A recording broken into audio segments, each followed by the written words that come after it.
Yes, I know. This is, of course, social media. But let me tell you my love and hate story with social media and also how I sort of created a healthy lifestyle around social media. So, on one end, I like social media, don't get me wrong. I like to see achievements from friends, if it's either getting a job that they really wanted, or if they got kids, they got married. That is shit that I really like.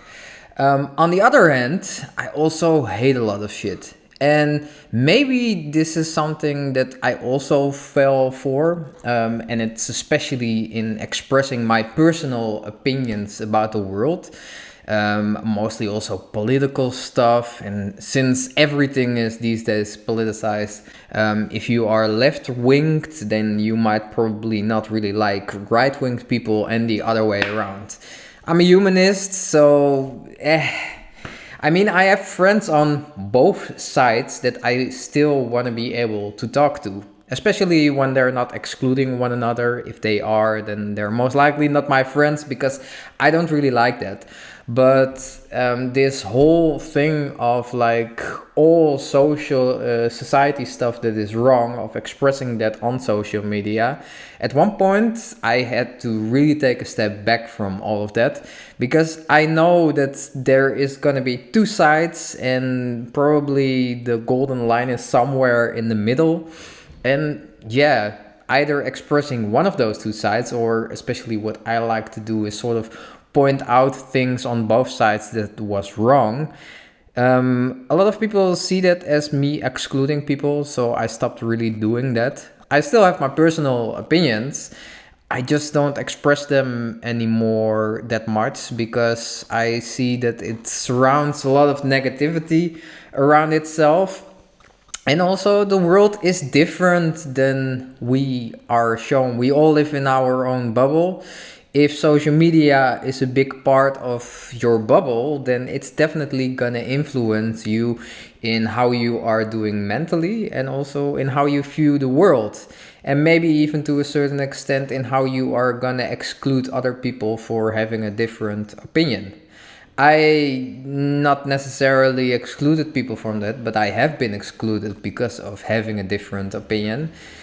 Don't get me wrong, like I always am from the belief if I'm not welcome somewhere, then I'm not gonna go somewhere, of course. Like, I'm not gonna force myself somewhere. And yeah, that's just how life is. Like, I don't really mind it. But this was my biggest struggle with social media. Then, if we talk about the platforms as well, there are two things that, yeah, I really don't like. It's first of all short form content that you have basically, yeah, you have YouTube Shorts, you have Instagram Stories, you have TikTok, of course. And Jesus, man, these are such dopamine fuckers. Because even I noticed it myself. There was a period when I was watching that more and where I even couldn't really focus on watching a whole movie altogether because my brain was just so trained in getting a dopamine shot every 14 seconds or every 30 seconds, and it's so destructive for you, yeah, yourself as a person. These days on Instagram I would still watch stories from time to time from friends to see, hey, what are they up to, how are they doing, but besides that, it's just bleh.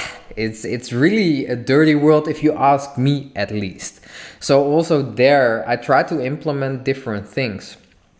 And as I am a trader, I have a different view of society because, well, if you look at oil prices, natural gas prices, and etc., even where news articles are sort of different in what is happening in the charts on a daily basis. So being aware of that, that changed my whole perspective of everything. And why I mention this is also things that come from corporations. They might have an essence of truth, but they will most likely be followed up by a different agenda that will, yeah, sort of apply to how the corporation can make any benefits of it. This is also why I don't really like LinkedIn. Anyways, like LinkedIn is for me a horrible place. Yes, I have a LinkedIn, but this whole sucking up on employees, you're sitting behind a screen. Don't make it bigger. Yeah, I don't, at least in my belief, we are not made to work 40 hours a week for 40 years, maybe even behind a computer screen. And then, yay, we get 200 euros more or 300 euros more for an upgrade on our position. I am happy when people get a job that they really wanted, that they enjoy doing, but the enjoyment in your job, really having the excitement of going to work, is more important than getting more money.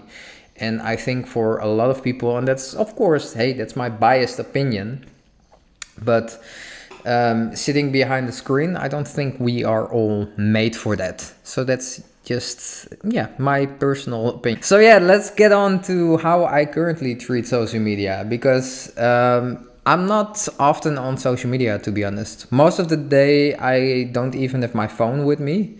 This is two reasons. This is one, it doesn't really play out with my anxiety. If I'm continuously trying to look at my phone like, hey, what is happening? It doesn't really work out. So even on WhatsApp, yes, people can call me if there's really something, and I will, of course, pick up. But if someone just sends me a WhatsApp message, it could be that I react 1 or 2 days later. Why? Because I want to pick myself the moment that I react to it. It's the same thing for my Instagram DMs. I'm not like most likely I'm not gonna respond very, very fast on that. Again, I choose for myself the right time in when I have the energy as well to answer those things. And hey, if there is no rush behind it, it's no hard feelings, especially not because, well, with my friends, I'm always like, hey, if I once met you and we are cool with each other, we will most likely always be cool with each other.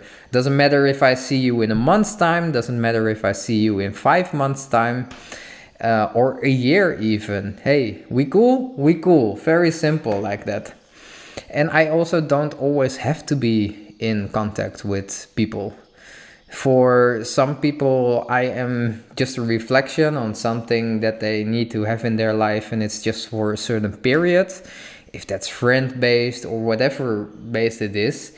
So yeah, this whole always needing to be in contact with each other, it's not really something for me. And if I would have saw myself 10 years ago, I would probably called myself a boomer right now, but that's okay. At least I have a healthier relationship with social media these days. It changed my life a lot to not be so on that black mirror in where everything is always happening. While if I look at my own life, especially here in Malta, but also in Berlin, and especially in Berlin, I got taught on like, if I would be in Berghain on a Sunday, I would barely have my phone with me, and most likely my phone would already have died due to the battery. But this whole experience of just being there in the moment and not having to be in contact with the outside world is definitely a benefit, and I can definitely advise, if you are struggling also with anxiety and etc., just try it out in how you use media as well. Even if that goes for news, even if that goes for other things than just social media, it helped me out a lot, and maybe it can help out you a lot as well. So yeah, I know it's maybe a bit weird. Like, I don't want to call myself ignorant, because I definitely know what is happening in our world. But I just don't want to be confronted by it every day of the week, every hour, because I know I'm gonna feel shit, and that's not gonna make me a benefit to the world if I'm continuously on that. So yeah, my little mumble video about social media, in how I love it, how I hate it, and how I think that a healthier relationship with social media is definitely something that you can achieve and that you should strive for. Even if it's just for the fact of feeling a bit more relaxed, or if you want to watch a movie the whole movie and not necessarily have your brain like, oh fuck, I need to get a dopamine shot every 15 seconds or 20 seconds. Because in the long run, that's really destructive, as I have noticed myself. So yeah, hope you liked the video. And then I wish you all a very pleasant Sunday. And then there is nothing else to say then. Big hug, much love, and then I see you in the next one. Ciao, ciao.